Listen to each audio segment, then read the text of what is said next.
Commissioner Alexander Zoe discloses troubling statistics regarding asset declaration compliance among members of the legislature, raises fresh concerns about transparency and ethical governance in Liberia.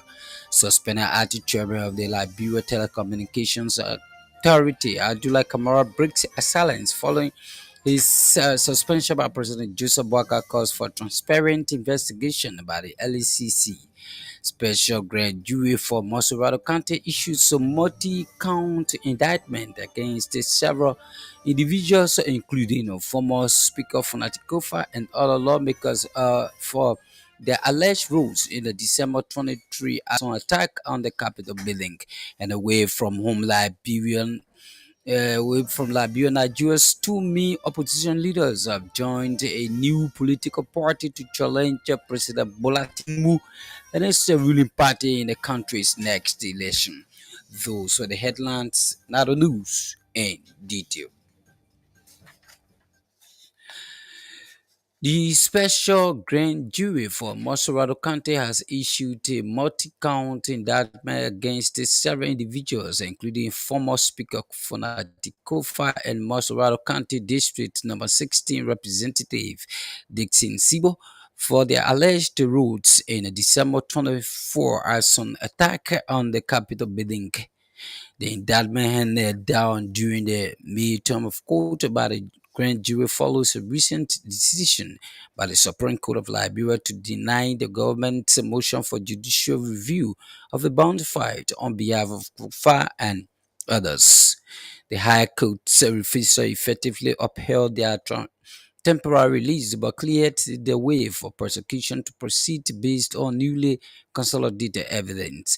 According to the indictment, probable cause existed to charge the named individuals with nine serious offenses, including arson, criminal attempt to commit murder, criminal mischief, criminal conspiracy, criminal facilitation, criminal solicitation, release of destructive forces, reckless burning or exploding, and recklessly endangering another person. The indictment alleges that on December 17 to 18, 2024, a group of individuals allegedly with the support of high-ranking political figures, including Representative Sibo, Kofa Abu Kamara, and Jacob Dibi willfully conspired to execute an arson attack on the Capitol building. The indictment references a written confession by defendant Kivi Ba alias Kaba addressed to co-defendant Sibo, in which he reportedly detailed the planning and execution of the arson. According to the indictment, Eric Esuse coordinated the gasoline delivery and referenced the disarming of the police sergeant Amarability, whose service weapon was allegedly stolen, while Amos Kufa and Thomas Entrich discussed the use of tear gas and chlorine to disrupt legislative sessions, a plan to use patrol bombs on target the LRG Hotel, the residence of Representative James Kule, and vehicles belonging to majority bloc lawmakers. The House of Representatives, through its Committee on Health on Wednesday, July 2, 2025, held a crucial engagement with Public Health Initiative Liberia in partnership with Water Aid Liberia. Her watch a project to discuss the urgent need for the removal of taxes on menstrual health and hygiene products. The roundtable brought together lawmakers, health advocates, and technical experts to examine the import of period poverty and explore policy options for improving access to menstrual products across Liberia. Speaking at the session, Field Executive Director George Kilipo emphasized that the management is part of a broader initiative funded by Global Affairs Canada through Water Aid. She noted that Phil has been actively working in Grand Cape County and at the national level to promote menstrual health and hygiene. Kalipo explained that despite being a biological necessity for more than half of Liberia's population, menstrual products remain unaffordable, inaccessible, and heavily taxed.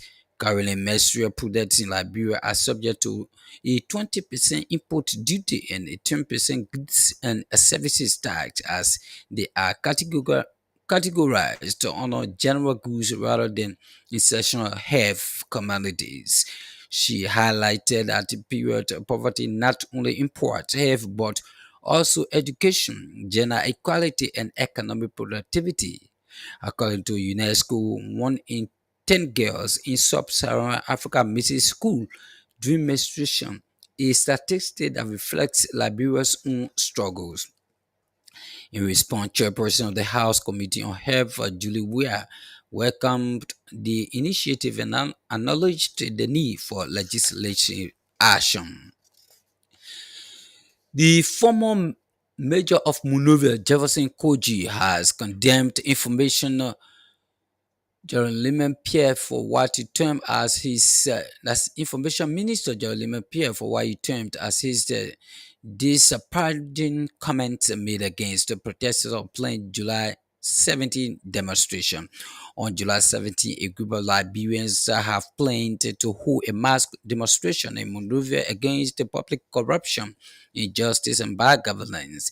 Duped We the People protest. Organizers say the protest is intended to send a clear message to the Wakakan administration that it is not leading the right way.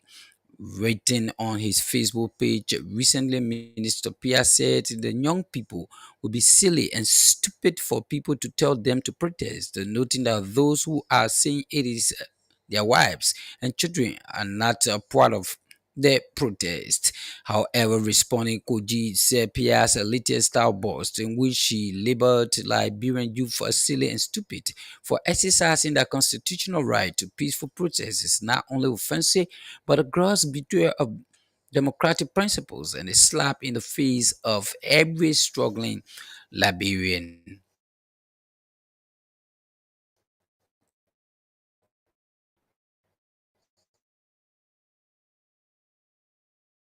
Information, stressing that rather than acting as a steward of truth and public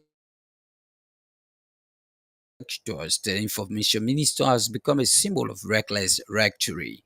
Koji said Article 17 of the Liberian 1986 Constitution does not require Jeremy PS permission, as it guarantees every Liberian the inalienable right to assemble, protest, petition, and speak truth to power peacefully and without fear. Kuji said it was an act of hypocrisy for Pierre, who enjoyed academic privilege and safety abroad while encouraging others to protest at home during the Weir regime, only to know brand them silly. According to Koji, President Joseph Boakai and Vice President Jeremiah Kun have in just a few short months turned hope into hunger and promises into problems, stating that hospitals are bare, public institutions are collapsing, and civil servants remain unpaid. This news bulletin comes to you from Blaze Radio, broadcast to you from Obus Turning Point Rehab, Monrovia. U.S. Ambassador to Liberia Mark Tuna has participated in a strengthening U.S. Liberia Trade and Investment panel held at the Ministry of Foreign Affairs Wednesday as part of the ongoing 3-day Bridge to Prosperity Trade Mission. The initiative, led by Ambassador Isaac Taga, Liberia's Special Envoy for U.S. Trade and Investment and CEO of Bridge to Prosperity, aims to bolster economic ties between the two countries. The trade mission brought together 20 high-level delegates from 18 U.S.-based companies operating across key sectors such as agriculture, mining, sanitation, infrastructure, logistics, and technology. The event marked a major step toward enhancing Liberia's access to U.S. investment and trade opportunities. Addressing participants, Ambassador Tuna emphasized the evolving nature of U.S. Africa relations under the Trump administration. The panel highlighted Liberia's growing potential as a destination for U.S. investment and reaffirmed both nations' commitment to forging sustainable economic partnership rooted in mutual benefits. Lofa County Superintendent Lavala Masakwa has announced a wave of ongoing development initiatives across the county, crediting the progress to enhanced security, strong government support, and a growing sense of unity among residents. Speaking to reporters in Ganta, Nemba County, and Superintendent Mazekwe highlighted key infrastructure projects, improvements in public services, and renewed efforts to promote peace and cross-border collaboration. Superintendent Mazekwa reported that education in violent incidents has created a more stable environment for growth, while allowing various development projects to thrive. He lauded President Joseph Waka for his unwavering support in driving infrastructure development, including road rehabilitation, construction of schools, and expansion of healthcare services. The superintendent cited the ongoing renovations of the superintendent's compound, which include the offices and residences of local official offices, as a symbol of the government's investment in effective service delivery. Addressing the long-standing challenge of electricity in the country, Superintendent Masakwa disclosed that the World Bank is currently implementing a 27 million electricity project initiated under the WIA administration and now supported by President Bwaka's government. He stressed the transformative impact the project will have on local businesses, education, and healthcare services once fully implemented. Superintendent Masakwa also underscored his commitment to regional integration, revealing plans to invite Guinea Joint Security Forces to participate in Liberia's July 26th Independence Day celebration in Lofa.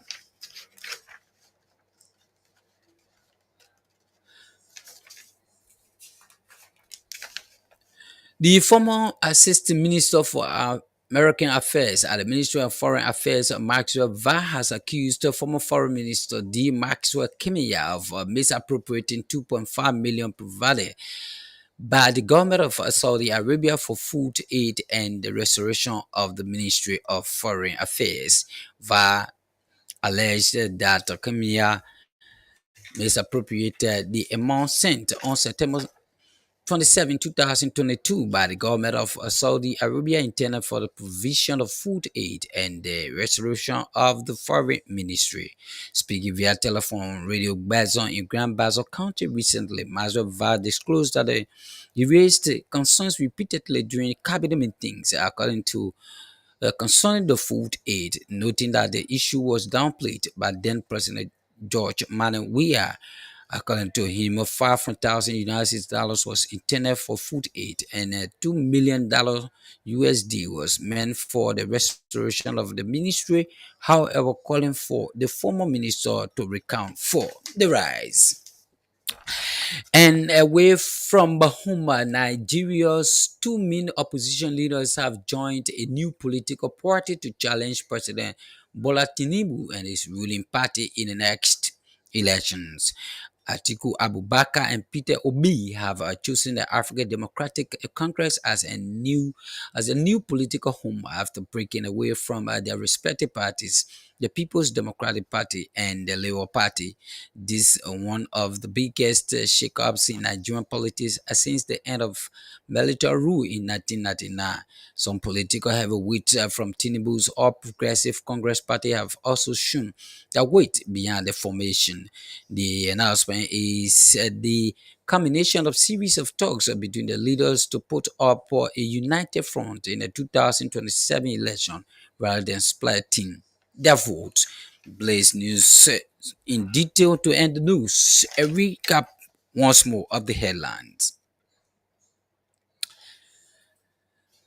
Executive Chairperson of the Liberia Anti-Corruption Commission, Alexandra Zoe, discloses troubling statistics of the legislature, raises fresh concerns about transparency and ethical governance in Liberia.